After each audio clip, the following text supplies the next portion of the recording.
I think we're at like over 200,000 for merch sales. Don't quote me on that because I think it just keeps like bumping up like crazy. But I just wanted to say a huge thank you to the events team. Erika Kirk received $350,000. Is this a proper person who wrote the story? Like, is Economic Times? Economic Times. They're pretty. So it looks like Charlie Kirk's own mother has finally had enough, and she's finally ready to talk about how Erika Kirk left the family completely blindsided. And listen, this isn't just about awkward family tension or disagreements over Charlie's legacy. It's about how she allegedly positioned herself in a way that gave her control over money, assets, and decisions that Charlie's family never expected her to have. According to insiders, Erika deliberately inserted herself into Charlie's businesses and made sure she had a direct line to the money. And somehow, Charlie's family noticed that funds that were supposed to come to them after Charlie's death were just missing. What's making this even more controversial is that people are now looking at all the things Erika did in the weeks leading up to Charlie's death and after. And now it's almost undeniable that she had an agenda all along.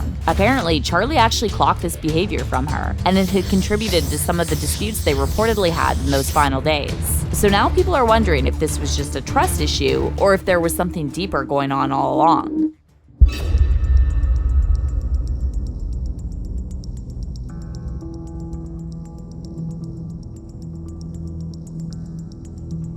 So a private investigator recently uncovered a detail about Erika Kirk that immediately got people talking. Here's what they found. Apparently, just 23 days after Charlie's passing, in early October 2025, Erika allegedly moved to trademark the name Charlie Kirk along with 2 versions of his signature. And that timing stopped people in their tracks. Because we're not talking about something that had happened 6 months later after the family had time to process everything. We're talking about less than a month after Charlie passed away. And almost immediately, people were trying to understand one thing. How was Erika's priority making money and selling products less than a month after Charlie's death? I mean, we've all heard Erika go on and on about how her focus is protecting Charlie's legacy. But to a lot of Charlie's fans, this trademark filing isn't giving legacy first. It's giving business first. Because what do you mean? While Charlie's family is still trying to cope with his loss, his wife is already moving to secure legal control over his public identity? And then it gets even worse when you realize how fast Erika started pushing Charlie Kirk merch through the TPUSA website. And a lot of people probably wouldn't have paid attention to all this if it had just stopped at that. But when rumors of missing money started floating around, that's when people really started paying attention. And once people started digging deeper into what was happening behind the scenes, they discovered that this trademark filing was just one piece of a much bigger puzzle. Before we get into what Charlie's mother allegedly had to say, we need to talk about why so many people weren't exactly shocked when questions about Erika's motives started popping up. If y'all remember, an audio recording of Erika speaking during a meeting with TPUSA staff members went viral not long after Charlie passed away. And the fact that this meeting happened within 2 weeks of Charlie's death was already enough to raise eyebrows. But what was even crazier was how excited she sounded about the sales and exposure that Charlie's death had created for TPUSA. I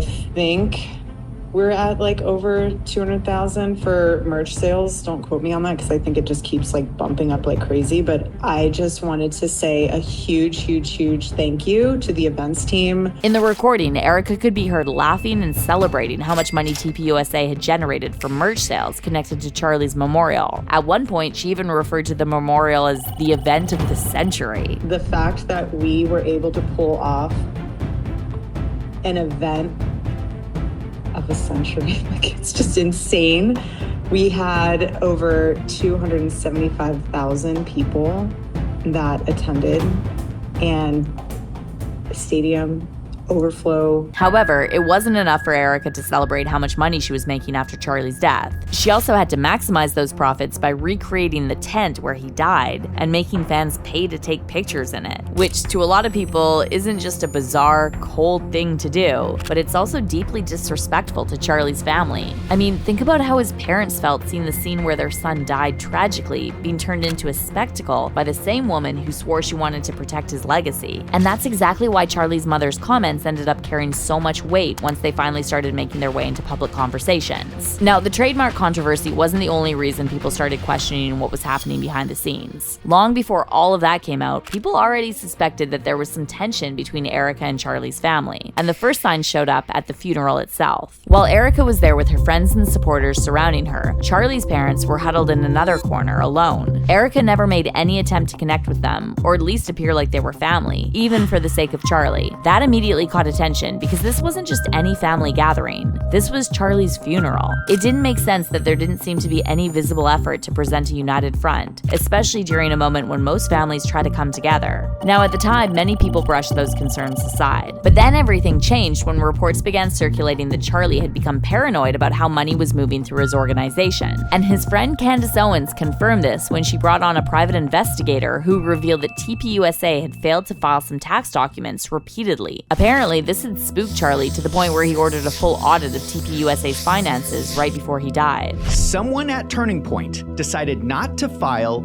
3 of the 4 of their annual financial statements 4 months before Charlie Kirk appointed a new COO, requested a new audit, and was murdered. And if that's true, it changes everything, because many of these questions reportedly started surfacing around the same period that Erika was becoming more involved in the organization's operations. Maybe that's a coincidence, but because people were already looking at Erika sideways, it was enough to make them start connecting dots. Now, by this point, there's really nothing Erika can do to convince people she's simply preserving Charlie's legacy, and that's why there's so much backlash every time she starts trending again. People straight up believe she's positioning herself to take control of everything he spent years building. In fact, one of the first things that made people turn on her was how quickly she stepped into Charlie's role after his death. Then there was the decision to publish the book Charlie was working on before he passed away, then go on a full-blown grief tour. Everywhere people looked, Erika seemed to be promoting the book, appearing at events, giving interviews, and placing herself at the center of conversations about Charlie's future legacy. The whole time she claimed she was doing this for Charlie's legacy, meanwhile, the thing that Charlie valued the most was family.